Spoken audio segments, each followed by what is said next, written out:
السلام عليكم ومرحبا بكم في لاشين نونوفيل. غنوجدو ان شاء الله هاد الغريبه هادي اللي كتجي رائعه في المذاق، غزاله بزاف. حتى الناس اللي ماشي من عشاق الكاوكاو حيت هي بالكاوكاو غادي تعجبهم.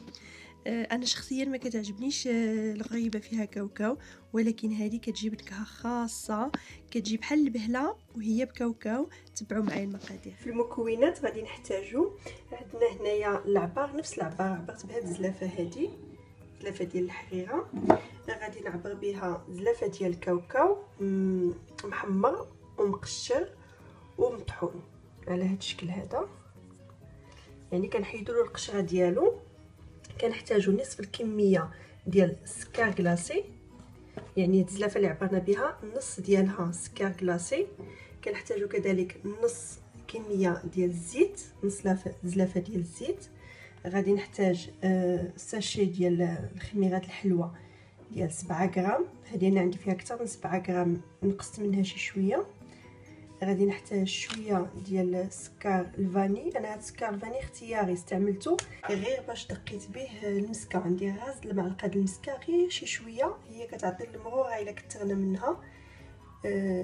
فديتها ودقيتها مزيان مع شويه ديال السكر فاني، ديال الملحه وشويه ديال القرفه اختياريه اللي بغاها.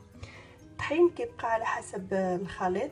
بالنسبه للتقوليه اللي غادي تهز لينا الحلوه، نشوفوا شحال غادي يدخل فيها ديال الطحين. نبداو على بركه الله. هنا شديت ديك المكونات كامله ما عدا الخميره ديال الحلوه وخلطتهم كما كتشوفوا، الزيت، السكر كلاصي، الكاوكاو المطحون، المليحه، القرفه والمسكه الحره، وغادي نخلطهم مزيان. ومن بعد غادي نبدا نزيد الطحين شويه بشويه وانا كنجمع.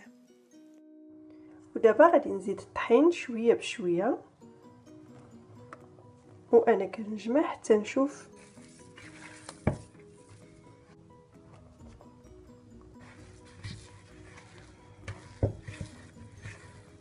غادي نزيد الخميره د الحلوه